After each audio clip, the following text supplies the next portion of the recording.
Shalom adik-adik remaja, kita berjumpa lagi. Senang sekali Om Uut dapat merenungkan firman Tuhan bersama-sama dengan adik-adik semua. Sebelum kita memulai merenungkan firman Tuhan, mari kita berdoa bersama-sama. Mari kita berdoa. Bapa di surga, kami mengucap syukur Tuhan atas penyertaan Tuhan sehingga hari ini kami dapat bersama-sama merenungkan firman-Mu. Buka mata hati kami Tuhan, semoga kami dapat lebih memahami, lebih mengerti apa yang menjadi isi hati Tuhan. Kiranya kami dapat lebih memahami apa yang menjadi kehendak Tuhan bagi kami untuk kami lakukan dalam kehidupan kami sehari-hari. Terima kasih Tuhan Yesus, di dalam nama-Mu kami berdoa. Amin. Nah, adik-adik remaja, pada renungan kali ini kita akan belajar tentang pahit menjadi manis. Ya. Pernahkah adik-adik remaja merasakan ketika pada saat-saat pahit, ya, saat-saat banyak masalah, saat-saat banyak beban, pernah ya? Iya kan? Om Uut juga pernah, ya nggak? Nah, pada saat ini kita akan belajar dari firman Tuhan, ya, pahit menjadi manis. Nah, kita akan buka kitab Keluaran. Yuk kita buka kitab Keluaran, pasal yang ke-15. Ayat yang ke-22 sampai yang ke-27. Nah, di Mara dan di Elim. Baik, ya, Om Uut akan bacakan perlahan-lahan sambil adik-adik remaja juga membaca di rumah ya. Di Mara dan di Elim, Musa menyuruh orang Israel berangkat dari Laut Teberau, lalu mereka pergi ke padang gurun Syur. 3 hari lamanya mereka berjalan di padang gurun itu dengan tidak mendapat air. Sampailah mereka ke Mara, tetapi mereka tidak dapat meminum air yang di Mara itu, karena pahit rasanya. Itulah sebabnya dinamai orang tempat itu Mara. Lalu bersungut-sungutlah bangsa itu kepada Musa, kata mereka, "Apakah yang akan kami minum?" Musa berseru-seru kepada Tuhan, dan Tuhan menunjukkan kepadanya sepotong kayu. Musa melemparkan kayu itu ke dalam air, lalu air itu menjadi manis. Di sanalah diberikan Tuhan ketetapan-ketetapan dan peraturan-peraturan kepada mereka, dan di sanalah Tuhan mencoba mereka. Firman-Nya, "Jika kamu sungguh-sungguh mendengarkan suara Tuhan Allahmu dan melakukan apa yang benar di matanya dan memasang telingamu kepada perintah-perintahnya dan tetap mengikuti segala ketetapannya, maka aku tidak akan menimpakan kepadamu penyakit manapun yang telah kutimpakan kepada orang Mesir. Sebab Tuhanlah yang menyembuhkan engkau." Sesudah itu sampailah mereka di Elim. Di sana ada 12 mata air dan 70 pohon kurma. Lalu berkemahlah mereka di sana di tepi air itu. Nah, adik-adik remaja, kita sudah membaca Keluaran pasal 15 ayat yang ke-22 sampai ke-27. Di situ diceritakan setelah lolos dari tentara Mesir, bala tentara Mesir, dan mereka mulai memasuki padang pasir. Selama 3 hari mereka tidak mendapatkan air. Dan akhirnya mereka mendapatkan satu mata air yang yaitu di Mara. Tapi ternyata airnya pahit, adik-adik. Nah, sekarang kita akan mempelajari tentang hal ini ya.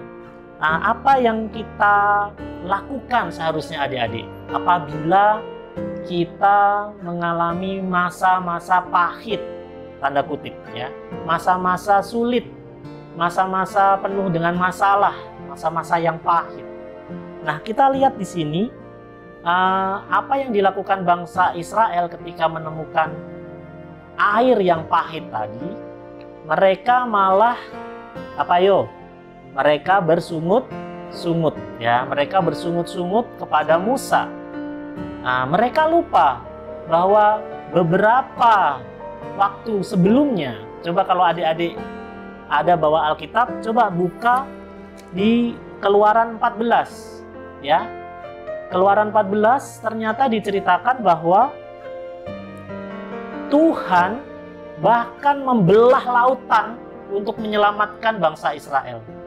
Mujizat yang luar biasa, keajaiban yang sungguh luar biasa di hadapan mata mereka. Ya.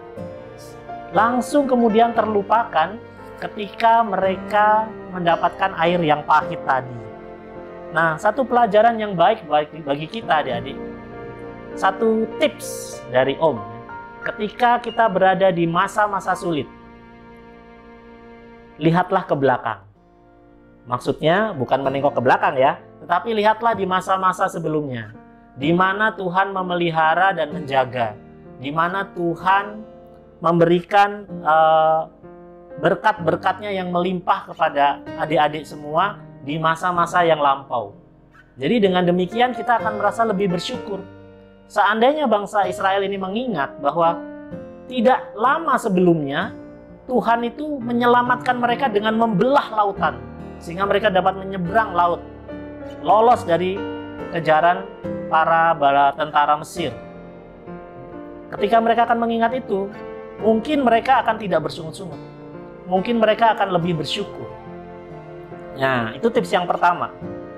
Yang kedua adik-adik, coba kita lihat. Di sini disebutkan ketika airnya menjadi airnya pahit. Kemudian bangsa Israel bersungut-sungutlah bangsa itu kepada Musa. Kata mereka, apakah yang akan kami minum?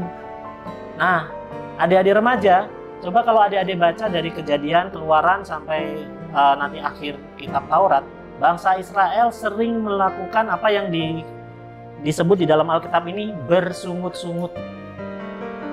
Ya, apakah adik-adik tahu bersungut-sungut? Tentu saja bukan karena punya sungut ya, tetapi bersungut-sungut ini adalah kalau menurut Om itu adalah lebih dari sekedar mengeluh, lebih dari sekedar ngedumel atau ngomel. Bersungut-sungut ini sangat toksik adik-adik, sangat berbahaya. Karena bersungut-sungut ini menurut Om adalah menyalahkan orang lain, terutama orang yang lebih berotoritas. Nah, di sini ini adalah Musa. Coba lihat ini. Lalu bersungut-sungutlah bangsa itu kepada Musa yang menyalahkan pemimpinnya. Kenapa kamu bawa kami keluar dari Mesir? Di Mesir kita makan enak. Di Mesir kita nggak kekurangan air. Nah, kira-kira seperti itu adik-adik. Jadi bersungut-sungut itu menyalahkan orang lain, menyalahkan keadaan. Pokoknya semua salah lah. Papa salah, mama salah, adik salah, kakak salah, pembantu salah. Pokoknya yang nggak salah cuma diri kita sendiri. Itu namanya bersungut-sungut. Dan itu sangat membahayakan. Ya, tips yang selanjutnya ini adalah ketika kita di masa sulit, di masa yang pahit, jangan lupa untuk tidak bersungut-sungut. Ya. Tips yang ketiga, poin yang ketiga yang sangat penting di sini adalah carilah hikmah. Ya, carilah hikmah, carilah manfaat atau keuntungan. Ya. Berkat di balik kepahitan ini, ya, di balik masa yang pahit ini. Nah, adik-adik, ada seorang ilmuwan yang menyelidiki mengapa air di Mara itu pahit. Ternyata ilmuwan itu menemukan bahwa air itu mengandung suatu zat yang namanya magnesium yang berfungsi sebagai obat pencahar, tahu ya, untuk membersihkan tubuh.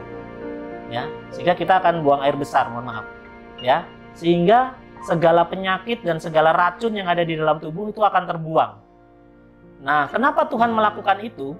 Ternyata sebelum keluar dari tanah Mesir, bangsa Israel juga mengalami apa yang dinamakan 10 tulah, yang diantaranya adalah penyakit-penyakit, penyakit sampar, penyakit bara, dan mungkin yang membawa penyakit ada tulah nyamuk, tulah lalat pikat, dan segala macam. Sehingga bangsa Israel cukup banyak membawa penyakit ini. Nah, Tuhan memberikan air yang pahit ini sebetulnya adalah sebuah sarana Tuhan membantu bangsa Israel supaya terbebas dari racun-racun atau penyakit-penyakit yang dia bawa dari Mesir. Masalahnya umat Israel tidak tahu bahwa itu adalah Tuhan memberikan bantuan. Ya. Seandainya umat Israel, bangsa Israel, ingin mencari apa yang menjadi hikmah di balik air yang pahit ini, mungkin mereka bisa menyadari bahwa pertolongan Tuhan, ya, penyakit-penyakit mereka itu disembuhkan melalui air yang pahit ini. Itu ya adik-adik. Jadi tips yang ketiga ini adalah carilah hikmah, carilah pesan-pesan yang penting ataupun hal-hal yang penting yang dapat dipetik dari masa-masa pahit itu. Nah, apalagi yang dapat kita lakukan ketika kita mengalami masa-masa pahit, adik-adik? Perhatikan ayat selanjutnya di sini, bahwa Musa berseru-seru kepada Tuhan. Nah, ini dia. Musa berseru-seru kepada Tuhan. Artinya apa, adik-adik? Artinya bahwa ketika di masa-masa pahit, adalah baik kalau kita mendekatkan diri kepada Tuhan. Adalah baik kalau kita memohon pertolongan Tuhan melalui doa. Adalah baik kita mengetahui apa yang menjadi kehendak Tuhan dengan kita mempelajari firman-Nya. Kita mendalami apa yang menjadi isi hati Tuhan. Sehingga kita berseru-seru memohon pertolongan Tuhan. Seperti layaknya Musa yang sudah kita baca tadi barusan. Nah, itu yang keempat ya adik-adik. Yang kelima, taat dan melakukan perintah Tuhan. Nah, ini dia. Air yang pahit ini adalah satu bentuk, adik-adik, bahwa Tuhan mencoba umatnya, ya. Dan Tuhan memberikan pesan kepada umat Israel dan kepada kita semua, ya. Jika kamu sungguh-sungguh mendengarkan suara Tuhan Allahmu dan melakukan apa yang benar di matanya, dan memasang telingamu kepada perintah-perintahnya, dan tetap mengikuti segala ketetapannya, maka aku tidak akan menimpakan kepadamu penyakit manapun yang telah kutimpakan kepada orang Mesir. Sebab aku, Tuhanlah yang menyembuhkan engkau. Wah, luar biasa ya adik-adik. Coba kita perhatikan. Jadi di sini adalah ketika kita di masa-masa pahit, masa-masa sulit, sudah seharusnya kita taat akan perintah Tuhan. Kita taat dan melakukan apa yang menjadi perintah dan ketetapan Tuhan. Nah, penting sekali itu adik-adik.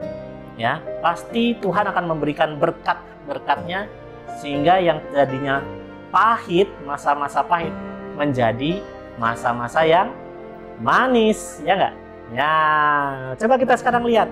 Ada nggak ini bangsa Israel menemukan masa-masa yang manis? Oh iya, coba kita lihat ya. Ini, sesudah itu sampailah mereka di Elim. Ya, ayat yang ke-27. Di sana ada 12 mata air dan 70 pohon kurma. Lalu berkemahlah mereka di sana di tepi air itu. Wow. Coba bayangkan. Ada berapa? 12 mata air. Berarti kan setiap suku dapat ya. Kan ada 12 suku Israel, ya. Kemudian yang kedua, 70 pohon kurma. Wah, luar biasa. Berkat Tuhan yang Tuhan berikan melalui masa-masa yang pahit tadi dengan air yang pahit di Mara, ya. Kemudian diganti oleh Tuhan, ya, dengan berkat-berkat yang luar biasa setelah dari Mara, yaitu di Elim. Nah, ada satu tips lagi adik-adik. Ini tips yang terakhir, bahwa ketika kita sudah melewati masa-masa pahit dan kemudian masa-masa yang manis, ya, seperti yang dialami bangsa Israel tadi, mereka sampai di Elim. Nah, tetapi apa yang kita lihat di sini di ayat 27 ini, bangsa Israel berkemah di sana, tetapi mereka tidak ada tertulis di sini mereka memuji Tuhan atau mengucap syukur kepada Tuhan, berterima kasih kepada Tuhan. Kok nggak ada ya? Ya. Nah, sekarang coba kita jelajahi sedikit adik-adik. Di ayat yang ke-6, di pasal yang ke-16, mana Sabat gitu ya. Nah, ketika itu setelah mereka berangkat dari Elim, tibalah segenap jemaah Israel di padang gurun Sin. yang terletak di antara Elim dan Gunung Sinai pada hari yang ke-15 bulan yang kedua sejak mereka keluar dari tanah Mesir. Berarti hari yang ke-15 bulan yang kedua, berarti masih berapa? 30, 60, 75 hari mungkin sekitar itu. Jadi belum terlalu lama keluar dari Mesir, ya kan?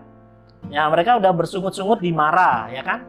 Begitu mendapat berkat di Elim, mereka tidak mengucap syukur, tidak berkata terima kasih. Malahan, coba kita baca ini adik-adik di sini, ya. Di padang gurun itu bersungut-sungutlah segenap jamaah Israel kepada Musa dan Harun dan berkata kepada mereka, "Ah, kalau kami mati tadinya di tanah Mesir oleh tangan Tuhan, ketika kami duduk menghadapi kuali berisi daging dan makan roti sampai kenyang. Sebab kamu membawa kami keluar ke padang gurun ini untuk membunuh seluruh jemaat ini dengan kelaparan." Bersungut-sungut lagi. Tips yang terakhir dari Om, adik-adik remaja sekalian yang terkasih di dalam Tuhan, ketika kalian sudah melewati masa-masa pahit dan oleh Tuhan dibawa menuju masa-masa yang manis, penuh berkat, penuh sukacita, penuh kegembiraan, jangan lupa untuk mengucap syukur. Jangan balik bersungut-sungut lagi, ya kan? Seperti bangsa Israel ini, ya. Jangan lupa untuk mengucap syukur, menghaturkan terima kasih kepada Tuhan atas berkat-berkatnya. Karena kalian sudah mengecap masa-masa yang indah, masa-masa yang manis ini. Nah, itulah adik-adik. Jadi, apa yang dapat kita pelajari dari Keluaran 15 ayat 22 sampai 27? Pahit menjadi manis, tetapi Om berusaha untuk menyampaikan ini dalam sebuah semacam tips begitu. Ketika kalian melalui masa-masa yang pahit, apa yang harus kalian lakukan? Ya, semuanya itu ada terekam di kisah Mara dan di Elim ini, ya, yang ada di dalam bangsa Israel lakukan ketika mereka mendapatkan masa-masa yang pahit, dikejar-kejar pasukan Firaun, berhasil lolos, mungkin agak sedikit tersesat 3 hari di padang gurun tanpa minum, tanpa air. Sungguh suatu pencobaan dan masalah yang cukup berat. Akan tetapi kita dapat belajar dari apa yang dilakukan oleh bangsa Israel ini. Ya, kita dapat belajar dari hamba Tuhan, ya, hambanya yaitu Musa. Kita dapat belajar apa yang harus kita lakukan dan apa yang tidak seharusnya kita lakukan sebagai anak-anak Tuhan. Demikian ya adik-adik, kira-kira apa yang menjadi pembelajaran kita hari ini kiranya dapat menjadi berkat bagi adik-adik remaja sekalian. Nah, adik-adik, mari kita tutup renungan kita pada hari ini dengan kita berdoa, kita mengucap syukur atas berkat firman Tuhan yang telah diberikan. Kita berdoa. Bapa di surga, kami mengucap syukur Tuhan atas firman-Mu yang telah kami dengar. Firman-Mu tentang hamba-Mu Musa, tentang umat-Mu Israel. Kami dapat memetik pelajaran, kami dapat mendapatkan hikmah dan bijaksana melalui pengalaman bangsa Israel di Mara dan Elim. Kami mengucap syukur Tuhan, kiranya firman-Mu ini dapat menjadi satu pemandu bagi kami, dalam kami anak-anak-Mu remaja menjalani hidup-hidup sepanjang hidup kami ini Tuhan, menjadi kami lebih bijaksana, lebih berhikmat dalam bertindak sebagai anak-anak Tuhan. Terima kasih Tuhan, di dalam nama-Mu kami berdoa. Amin. Sampai bertemu adik-adik remaja. Shalom, Tuhan berkati ya.